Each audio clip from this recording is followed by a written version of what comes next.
Hey guys, Camina the coach here from Miahualan, Oaxaca, Mexico. And yes, I did not announce that I was going back overseas. I had some things going on at my last job, so please forgive me for not keeping you guys in the loops. What matters is that I'm here now.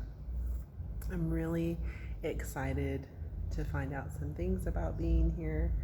Um, I was gonna do this video about something else, but I suppose I'll do it about what I've learned this time being in Mexico. So I've only been here since Monday, August the 15th. This is 2022. I had moved back to the United So I'm Camina the coach.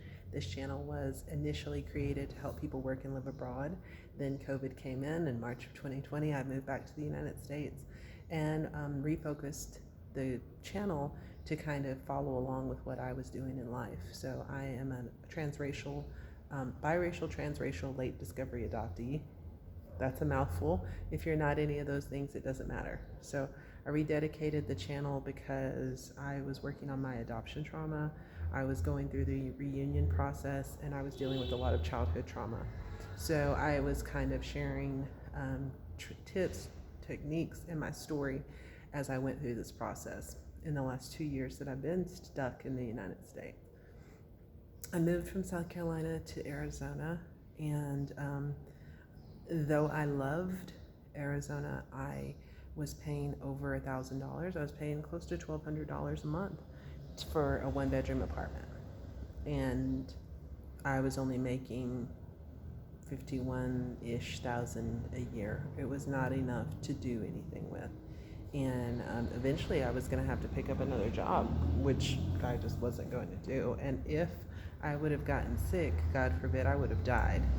So I knew I needed to get out, and I've been trying to get back. So the year that President Trump got elected, I came to this state, but a different city.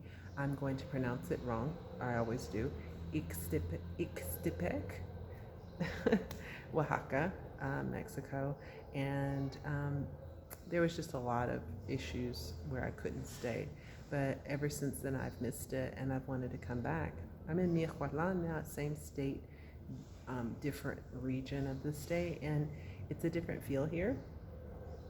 People aren't so I'm like I said, so I was going to do this video about a topic about working and living abroad, but I guess I'm just going to talk about things I've learned. At the end, I'm going to give you a real nugget about Mexico, so stay with me.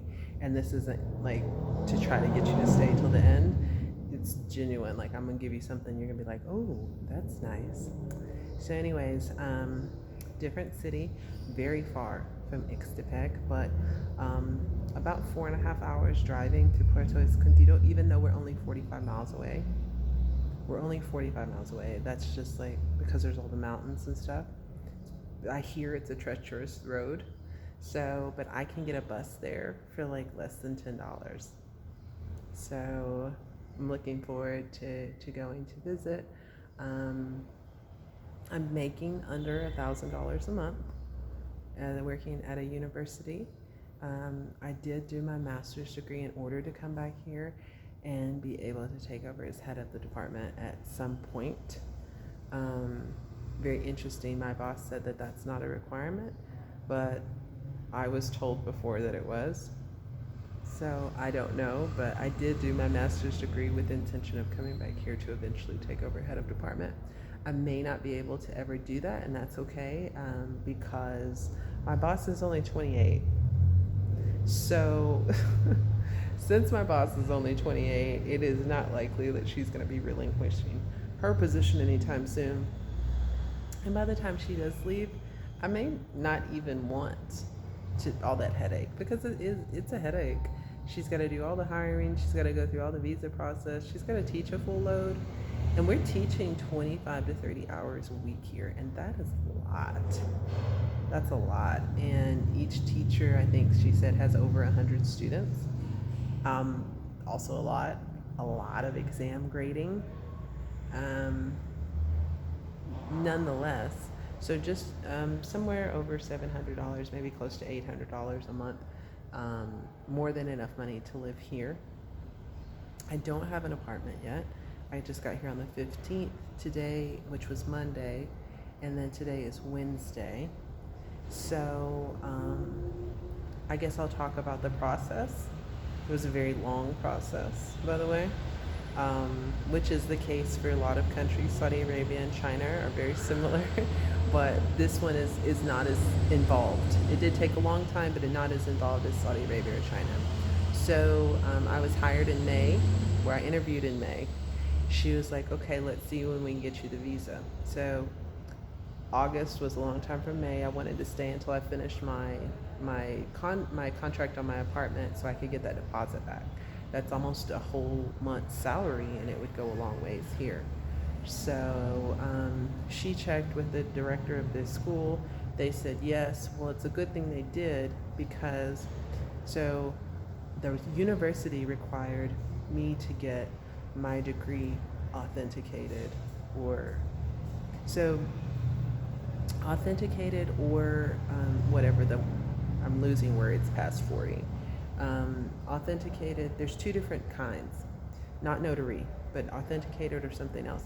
And it which one you do depends on which country, and it depends on if they fall up under the Hague Convention or not. So if they fall up under the Hague Convention, they do this one, and if they don't fall under the Hague Convention, they do this one. So so I had mine for China and Saudi Arabia authenticated at the highest level for whatever region they're in, whichever one of those that they're in. I had mine, so I had it notarized. I had it authenticated at the state level, and then at the federal level as well. And they put a brass bracket in my degree. Headache. Anyways, it's obviously real, obviously. And I've been here before, and I came here with my degree like that. But the president of the university, or somebody, director or somebody, was telling my boss he wanted me to get it done. So obviously Saudi Arabia and China are not going to fall into the Hague Convention or whatever. So the thing that I had done for them didn't qualify for here. So the way that I did that, I would never pay a service unless, I don't know that, do you hear that? I really hope it's not a dog. Horrible sound. Whew. Yeah, it's a dog. Hard. There's a lot of street dogs here. Oh no, it's horrible. Oh no. I may have to end this video and try this again. I'm not sure that I can talk through this.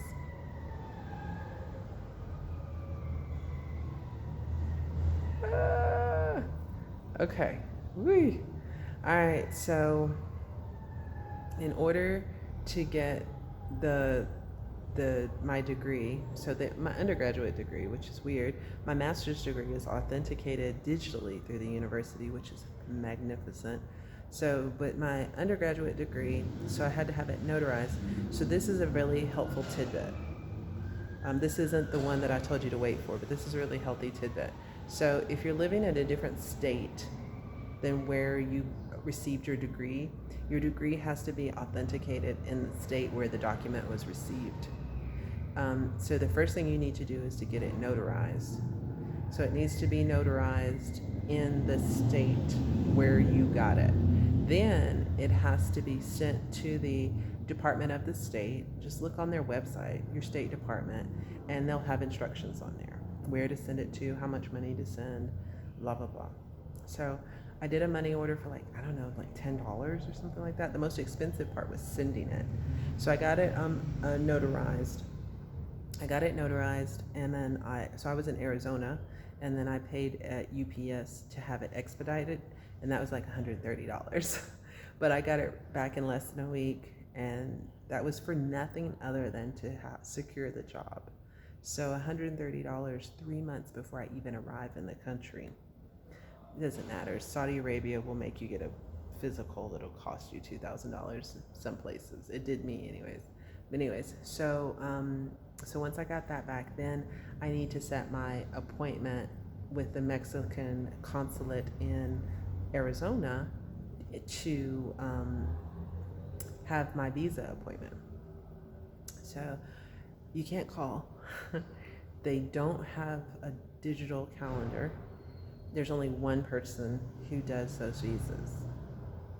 So I'm like going crazy, emailing. I'm just going crazy. And I booked an appointment like the way that the Mexicans can. And my boss was like, you probably are not going to see the person that you need to see if you go to that appointment.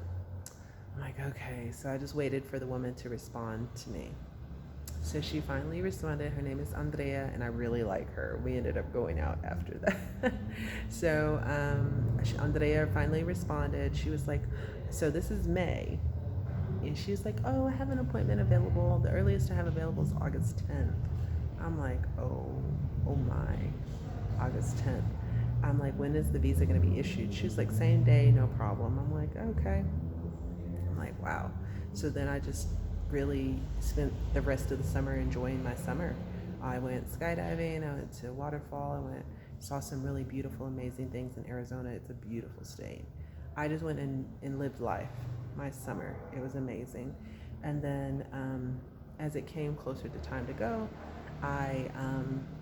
they have a checklist of things that you need. If you're applying for residency without a job, good luck, because it requires a lot of money. So, just one second.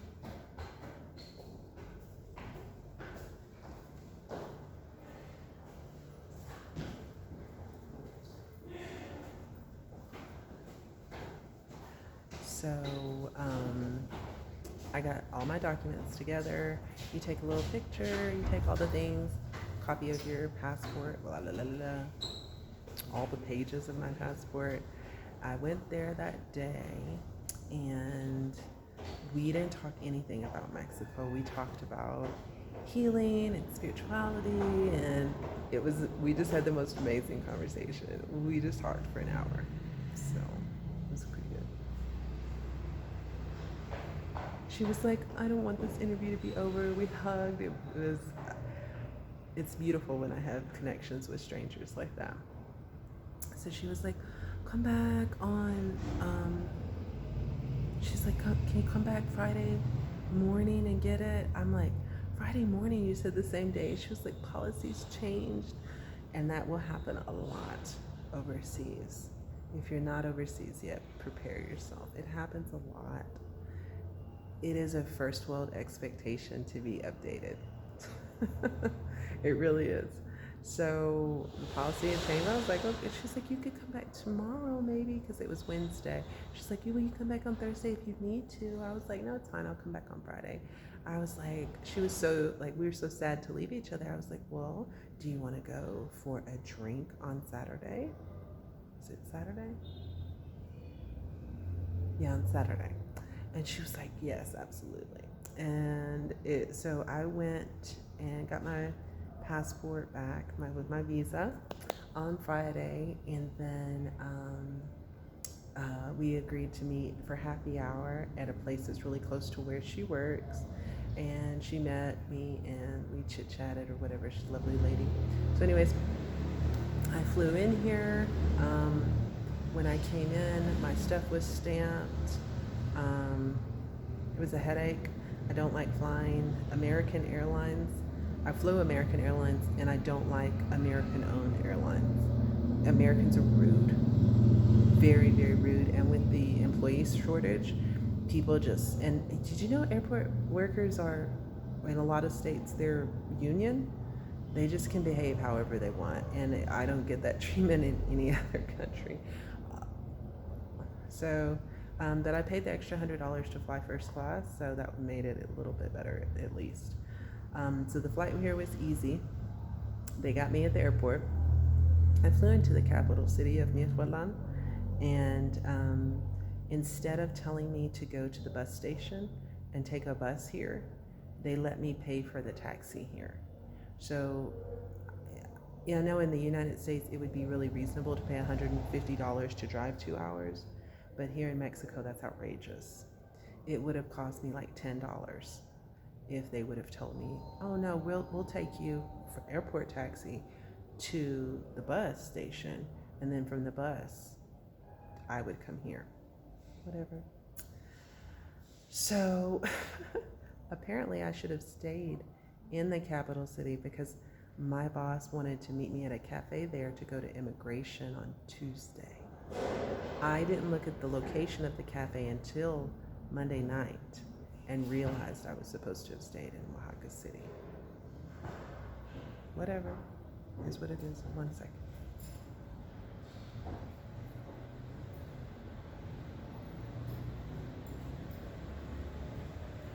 So I had to get up at 6 o'clock in the morning. Tuesday morning, she came and got me. We went to Oaxaca City.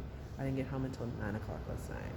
I should have been able to get my residency card yesterday, but again, policy change. And she was, if you would think she's been here 5 years, you'd think she'd be more used to it, but she was just like, she had to like double check, whatever.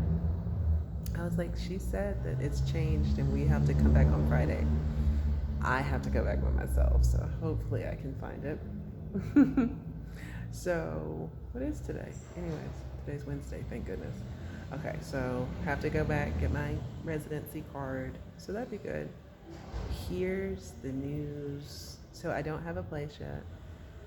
She was supposed to have some places for me to look at. I haven't looked at anything she was supposed to provide yet. I posted some queries online, so I went and looked at a place today. It was completely unacceptable. It was a little bit like a cave. It was gross. And so I'm kind of waiting on that. So I may have to stay in a hotel longer than I expected, but it's fine. It's like $20 a night or something like that. It's more than I want to pay, but it's fine. So here's the news. Here's the reason why I'm super excited. So it's always been my intention to stay in Mexico, to settle in Mexico long term. And that's not to say that I might not go somewhere else, but here's the clincher. If I work here for 4 years consecutively, I get, listen to this, permanent residency. I don't need to have the passport. I want the passport. I do. I want the passport. But if I stay here for 4 years, I can always come back. Permanent residency. All I have to do is work for 4 years. And if you haven't watched my other videos about Mexico, working for the university that I do, I actually get retirement. So they're taking out a stipend for my retirement. It's just amazing. It is. It's just amazing. So I have my retirement, healthcare, all that stuff. And I'm super thankful and grateful to be out of the United States, to be back where I want to be. This video is running long, so we're going to wrap it up now. This is Kamina the Coach. Until next time, sending you love, light, peace, and joy. Until next time.